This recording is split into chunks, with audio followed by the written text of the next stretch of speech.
Hello guys. इस lecture में मैं फॉर लूप्स के बारे में बात करूंगा, जो कि ये पार्ट 2 होगा। सही है।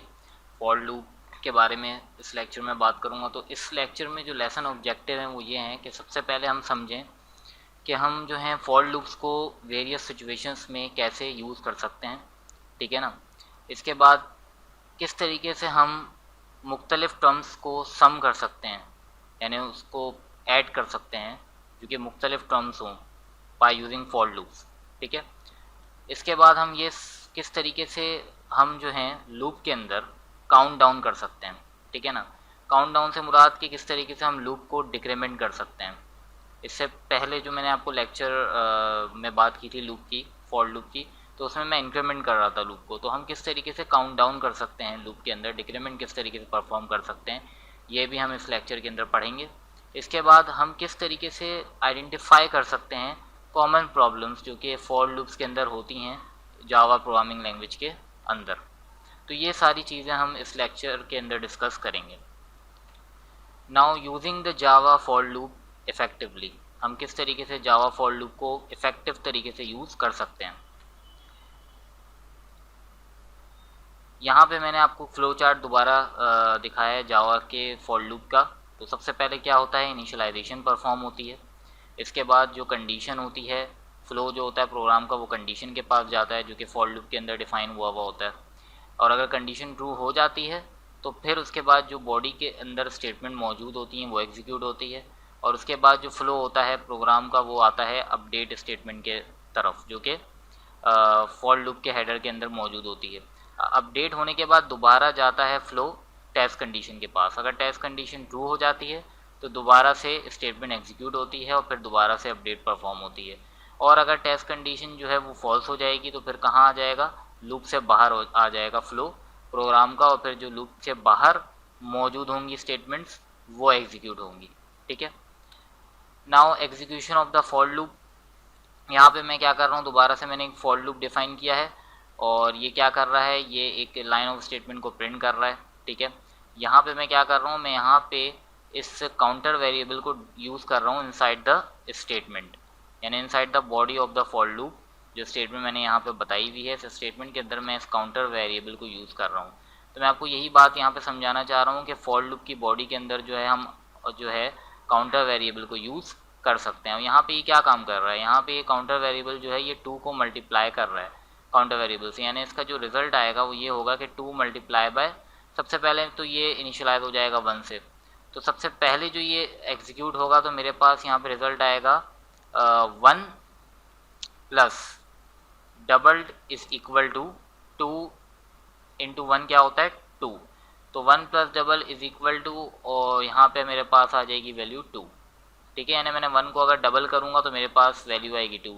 फिर उसके बाद क्या होगा, ये अपडेट हो जाएगा, ये आई हो जाएगा 2।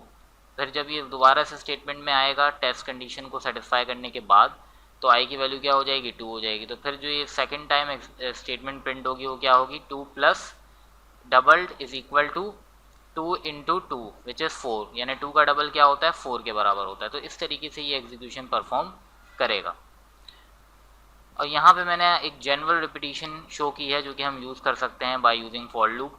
तो यहाँ पे क्या है, यहाँ पे the loop body does not have to use the counter variable, यानी ये ज़रूरी नहीं है कि हम लूप की बॉडी के अंदर काउंटर वेरिएबल इस्तेमाल करें। हम एक आम रिपीटिशन के लिए भी लूप जो है वो इस्तेमाल कर सकते हैं जिसके अंदर हमें ज़रूरी नहीं हो कि हम काउंटर वेरिएबल को इस्तेमाल करें। तो यहाँ पे मैंने क्या किया है, मैंने यहाँ पे एक ऊपर सबसे पहले मैंने मैसेज प्रिंट करवाया आए, उसके बाद स्पेस, फिर मैंने फॉर लूप जो है वो इस्तेमाल किया जो कि 3 दफ़ा चलेगा क्योंकि इसकी जो लिमिट है वो क्या है, ये 1 से स्टार्ट हो रहा है और 3 तक चलेगा, यानी I should be less than equal to 3। और ये अपडेट होगा 1 बाय 1। आई प्लस प्लस का मतलब ये है कि ये 1 बाय 1 अपडेट होगा काउंटर वेरिएबल। तो यहाँ पे मैंने इसको प्रिंट करवाया लव। ठीक है। उसके बाद स्पेस, और फिर इसके बाद लूप के बाहर ये प्रिंट करेगा प्रोग्रामिंग। तो जो इसका फाइनल रिजल्ट होगा वो क्या होगा, I love love love programming. तो ये जो लव है ये 3 बार क्यों आए, क्योंकि जो लूप की जो लिमिट है वो क्या है टेस्ट कंडीशन के अंदर 3। अगर मैं इसको 5 कर दूंगा तो ये 5 दफ़ा प्रिंट करेगा, अगर मैं इसको 10 कर दूंगा तो ये 10 दफ़ा लव को प्रिंट करेगा, जो भी इसके अंदर स्टेटमेंट मौजूद होगी फॉर लूप की बॉडी के अंदर। ठीक है। अब कंप्यूटिंग सीरीज हम किस तरीके से कंप्यूट कर सकते हैं सीरीज को बाय यूजिंग फॉर लूप। तो a series is a continuing sum of a sequence of terms. Series क्या है? सीरीज कहलाती है कोई भी सीक्वेंस ऑफ टर्म्स हो जिसको हम बार बार क्या करते रहें, सम करते रहें, ठीक है। तो उसको हम क्या नाम देते हैं, सीरीज का। Series are use to compute a number of constants and functions. तो सीरीज जो होती हैं वो क्यों इस्तेमाल होती हैं? वो कंप्यूट करने के लिए, मालूम करने के लिए इस्तेमाल होती हैं नंबर ऑफ कॉन्स्टेंट्स को या फंक्शंस को, ठीक है। It's useful to know how to write program to compute one. तो ये बहुत ही अच्छा है, इसकी नॉलेज आपको होनी चाहिए कि हम किस तरीके से ऐसा प्रोग्राम लिख सकते हैं कोई सीरीज कंप्यूट करने के लिए, ठीक है। और इसका स्पेशल पैटर्न होता है जिसको हम कहते हैं कम्यूलेटिव सम लूप। इस पैटर्न को हमने नाम दिया है कम्यूलेटिव सम लूप। यहाँ पे मैं एक बेसिक सीरीज़ के बारे में डिस्क्राइब कर रहा हूँ कि सबसे पहले मैंने क्या किया है। यहाँ पे मैंने एक एक्यूमुलेटर वेरिएबल डिफाइन किया जिसको मैंने नाम दिया एक्यूमुलेटर, जिसकी डाटा टाइप है डबल, और उसको मैंने 0 नंबर असाइन कर दिया, ठीक है। तो बेसिकली यहाँ पे मैं इनिशियलाइज कर रहा हूँ एक्यूमुलेटर वेरिएबल को बाय द वैल्यू ऑफ 0। इसके बाद मैंने यहाँ पे फॉर लूप डिफाइन किया। फॉर लूप को मैंने इनिशियलाइज किया 1 से, और फॉर लूप चलेगा नंबर ऑफ टर्म्स के जब तक के फॉर लूप जो है वो काउंटर वेरिएबल जो है वो बराबर रहता है या छोटा रहता है उससे, ठीक है। और 1 बाय 1 करके ये अपडेट होगा। तो यहाँ पे ये क्या काम करेगा, यहाँ पे ये करेगा कि then have a loop execute for the number of terms to be computed, यानी जितने भी नंबर ऑफ टर्म्स इसको कंप्यूट करनी है उस तक ये चलेगा ये लूप, और उसको कंप्यूट करता रहेगा, ठीक है। वो कैसे करेगा? ये जो एक्यूमुलेटर वेरिएबल मैंने यहाँ पे डिफाइन किया इसके अंदर वो उस नंबर ऑफ टर्म्स को ऐड करता रहेगा। तो इसका मतलब ये है accumulator plus equal to term i. इस पूरी स्टेटमेंट का ये मतलब है कि एक्यूमुलेटर की वैल्यू के अंदर, यानी अभी 0 वैल्यू है, इसके अंदर उन टर्म्स को क्या करता रहेगा, ये ऐड करता रहेगा, ठीक है। और एक्यूमुलेटर को अपडेट करता रहेगा, उसकी वैल्यू अपडेट होती रहेगी। तो where term i is a function, term i क्या है, एक फंक्शन है, या फिर ये एक्सप्रेशन भी हो सकती है, ठीक है ना, जो कि क्या करेगी, ith टर्म को कंप्यूट करेगी। तो ये एक बेसिक सीरीज़ का मैंने आपको एग्जांपल दी कि हम किस तरीके से फॉर लूप के अंदर बेसिक सीरीज़ को कंप्यूट कर सकते हैं। यहाँ पे मैं आपको एक और एग्जांपल देना चाह रहा हूँ हार्मोनिक सीरीज़ के बारे में। आपको पता होगा, मैथ्स में आपने पढ़ा होगा कि हार्मोनिक सीरीज़ जो होती है वो इस टर्म के बराबर होती है, 1 + ½ + 1/3 + 1/4 + 1/5 एंड प्लस सो ऑन, ये सीरीज़ चलती रहती है। तो यहाँ पे एक्यूमुलेटर जो अपडेट हो रहा है वो इसी हार्मोनिक सीरीज़ के अकॉर्डिंगली अपडेट कर रहा हूँ मैं इसको। कैसे? 1.0 डिवाइडेड बाय आई। तो अभी आई की वैल्यू क्या होगी, आप बिल्कुल ठीक गैस लगा सकते हैं कि आई की वैल्यू पहले क्या होगी, जब ये पहले लूप एग्जीक्यूट होगा 1 होगी। तो यहाँ पे मेरे पास क्या आ जाएगा, 1। उसके बाद दोबारा जब ये अपडेट होगा तो क्या हो जाएगी, आई की वैल्यू 2 हो जाएगी। फिर जब ये इधर आएगा तो 1.0 डिवाइड बाय 2 जो कि ये है, प्लस होगा इससे, ठीक है ना। तो फिर जब दोबारा यहाँ पे आएगा आई की वैल्यू क्या हो जाएगी, 3। तो 1.0 डिवाइडेड बाय 3, तो फिर ये हमारे पास सीक्वेंस बनेगी। तो इस तरीके से ये पूरी हार्मोनिक सीरीज़ को ये जो एक्सप्रेशन है ये कंप्यूट करेगी। अब हम एक्सप्रेशंस भी यूज़ कर सकते हैं काउंटर के लिए। किस तरीके से? The initial and final values for the loop counter variable and the update can be arbitrary numbers और एक्सप्रेशंस।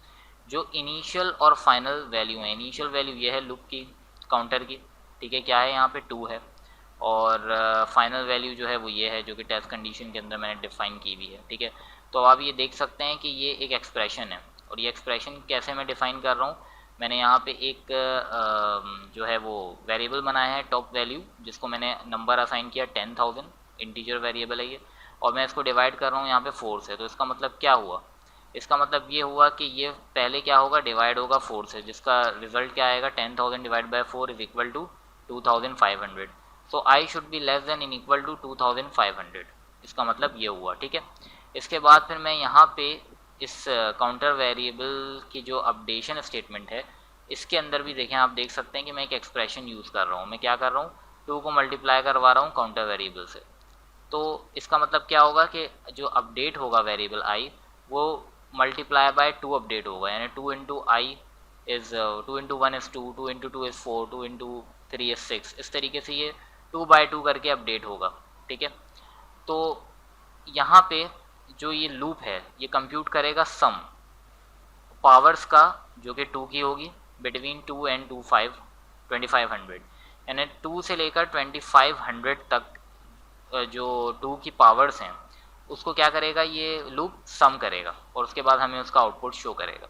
ठीक है, अब यहाँ पे काउंटिंग डाउन के बारे में बात हो जाती है, जैसे डिक्रीमेंट हम किस तरीके से कर सकते हैं लूप के अंदर। The update can use the decrement operator to make the loop count down, यानी अपडेट स्टेटमेंट जो है यहाँ पे आपके सामने मौजूद है, इसमें हम क्या कर सकते हैं, इसमें हम ये एक्सप्रेशन यूज़ कर सकते हैं जो कि आपके सामने यहाँ मौजूद है, आई माइनस माइनस। तो ये लूप को क्या करेगी, डिक्रीमेंट करेगी। इसका मतलब क्या है कि आई में से 1 निकाल दो, यानी माइनस कर दो आई में से। इससे पहले जो हम आई प्लस प्लस करते हैं उसका क्या मतलब है, i is equal to i plus 1, और इसका मतलब ये है कि आई से 1 माइनस करो। तो अब यहाँ पे एक बात बहुत इंपॉर्टेंट है, जो कि हम टेस्ट को सही परफॉर्म करें, जो कि हमारे यहाँ पे टेस्ट स्टेटमेंट है, इसके अंदर हमें क्या यूज़ करना है, ग्रेटर देन सिंबल यूज़ करना है, या फिर हमें यूज़ करना है ग्रेटर देन इक्वल टू, किसके बजाय, लेस देन और लेस देन इक्वल टू के बजाय के, यानी इंस्टेड ऑफ लेस देन और less than equal to symbol comparison operator, हमें जो है यहाँ पे ग्रेटर देन या greater than equal to use करना है जब हम लूप को डिक्रीमेंट करें, यानी लूप को काउंट डाउन करें। ठीक है, तो इसका रिजल्ट क्या आएगा, सबसे पहले ये 5 से इनिशियलाइज मैंने करवाया है। ठीक है, तो 5 में से पहले 1 माइनस होगा, फिर उसके बाद 4 अपडेट हो जाएगा, आई की वैल्यू 4 हो जाएगी, फिर 4 में से 1 माइनस होगा तो 3, फिर 3 में से 1 तो 2, 2 में से 1 तो 1। तो इसका जो फाइनल रिजल्ट आएगा वो हमारे पास होगा 5 4 3 2 1 एंड देन लेट्स गो। तो ये इस लूप को एग्जीक्यूट करने के बाद फाइनल रिजल्ट हमारे पास ये आएगा, आपके सामने मैंने प्रेजेंट किया हुआ है। अब जो है लूप के अंदर कॉमन एरर्स आते हैं जो कि एज अ प्रोग्रामर आप लोग को पता होनी चाहिए, बहुत इंपॉर्टेंट है जावा के अंदर। तो यहाँ पे some loops execute 0 times because of the nature of their initialization and test. कुछ लूप ऐसे होते हैं जो कि एक दफ़ा भी एग्जीक्यूट नहीं हो पाते हैं, जैसे कि मैंने यहाँ पे आपके सामने डिफाइन किया है। ये लूप 10 से शुरू हो रहा है और इसमें मैंने टेस्ट कंडीशन में क्या बताया हुआ है कि ये 5 से छोटा रहना चाहिए, तो ये कभी भी एग्जीक्यूट नहीं हो पाएगा क्योंकि इसकी वैल्यू क्या है, इनिशियलाइज वैल्यू 10 है और अब टेस्ट वैल्यू क्या है, शुड बी लेस देन 5। तो ये लूप जो है ये कभी भी एग्जीक्यूट नहीं हो पाएगा। ठीक है, तो ये एक कॉमन एरर है जो कि हमें समझना है और हमें इसको जो है एनालाइज करना है कि जो भी आप इसके अंदर अपडेशन और टेस्ट कंडीशन और ये इनिशियलाइजेशन जो करते हैं, इसको आपको बहुत सोच समझ के करना होता है। जो आपकी अकॉर्डिंग कंडीशंस होती हैं उसको जहन में रख के आपको ये कंडीशन स्पेसिफाई करनी पड़ती हैं। इसके बाद यहाँ पे मैंने एक एग्जांपल और बताई है जिसके अंदर जो है यहाँ पे मैं क्या कर रहा हूँ, मैं आई को 1 से इनिशलाइज करवा रहा हूँ और आई जो है वो 10 से छोटा या उसके बराबर होना चाहिए, और मैं फिर इसको जो है मैं इसको पोस्ट इंक्रीमेंट करवा रहा हूँ आई को। ठीक है, i plus plus means post increment, यानी इसको पोस्ट इंक्रीमेंट करो। तो यहाँ पे मैंने एक नोट भी लिखा हुआ है कि update uses post increment and assignment together. तो ये जो अपडेट है ये क्या कर रहा है, ये पोस्ट इंक्रीमेंट को भी यूज़ कर रहा है और असाइनमेंट को भी एक साथ यूज़ कर रहा है। तो इससे क्या होगा, इससे ये होगा कि ये जो वैल्यू है इसकी आई की, ये कभी अपडेट हो नहीं पाएगी। ठीक है, यानी इसकी वैल्यू जो है वो आप ये समझ लें कि इसकी वैल्यू जो है वो 1 के बराबर ही रहेगी। यानी जब ये आई 1 से स्टार्ट होगा तो यहाँ पे ये चेक करेगा कंडीशन कि आई जो है वो 10 से छोटा है, उसके बराबर है, फिर यहाँ पे आ जाएगा। ठीक है, और इसको एग्जीक्यूट करेगा इस स्टेटमेंट को। उसके बाद जब ये अपडेट स्टेटमेंट जाएगा तो ये देखेगा कि यार ये तो पोस्ट इंक्रीमेंट हो रहा है, तो ये पहले इंक्रीमेंट करने से पहले आई की वैल्यू को वही रखेगा जो कि पहले थी, जो कि क्या है 1 है। ठीक है, तो फिर ये इस तरीके से इसमें क्या हो जाएगा, इन्फिनिट लूप क्रिएट हो जाएगा, जिसको हम क्या कहते हैं, इन्फिनिट लूप कहते हैं। कि मैंने यहाँ पे आपको डिफाइन भी किया हुआ है कि सम लूप्स एग्जीक्यूट एंडलेसली और far too many times because the loop test never fail. Loop का जो टेस्ट होता है वो कभी फेल हो नहीं पाता है। जब कभी आई की वैल्यू अपडेट ही नहीं हो पाएगी तो आई की जो टेस्ट है वो क्या कहते हैं, वो फॉल्स हो नहीं पाएगा। जब तक टेस्ट फॉल्स नहीं होगा तो लूप जो है वो चलता ही रहेगा और लूप कभी एग्जिट ही नहीं होगा। तो हमें जो प्रोग्राम को है वो शट डाउन करना पड़ेगा। अगर इस तरीके की कंडीशन आ जाती है तो हमें प्रोग्राम को शट डाउन करना पड़ता है, क्योंकि प्रोग्राम जो होता है वो इन्फिनिट लूप के अंदर चला जाता है, जिसका मतलब ये है कि लूप कभी ब्रेक होगा ही नहीं। तो ये सारे कॉमन एरर्स प्रोग्रामिंग में आते हैं। तो यहाँ पे मैंने आपको एक और एग्जांपल बताई है जो कि एक और बहुत कॉमन एरर है कि हम जो है यहाँ पे सेमी कॉलन जो है वो प्लेस कर देते हैं। बहुत से प्रोग्रामर वही समझते हैं कि यार ये एक ही लाइन स्टेटमेंट है और इसके बाद जो है कुछ और है नहीं, तो वो सेमी कॉलन प्रिंट जो है वो टाइप आउट कर देते हैं। तो ये जो है ये बहुत ही गलत चीज़ है, क्योंकि ये मिस प्लेस होता है सेमी कॉलन। फॉर लूप की जो सिंटेक्स है उसमें यहाँ पे सेमी कॉलन नहीं होता है। हम पहले फॉर लूप डिफाइन करते हैं, उसके बाद फिर यहाँ पे कर्ली ब्रेसेस डिफाइन करते हैं, इसके अंदर जो स्टेटमेंट्स हैं वो डिफाइन करते हैं और उन स्टेटमेंट्स को हम सेमी कॉलन से एंड करते हैं, ठीक है ना। तो यहाँ पे सेमी कॉलन देना जो है वो गलत है, इससे आपका प्रोग्राम जो है वो कंपाइल नहीं हो पाएगा। So that's about it guys for this lecture. I hope you like this lecture and understand this lecture, and please subscribe to my channel, like my videos, comment on my videos, share these videos with your friends, and thank you very much for watching.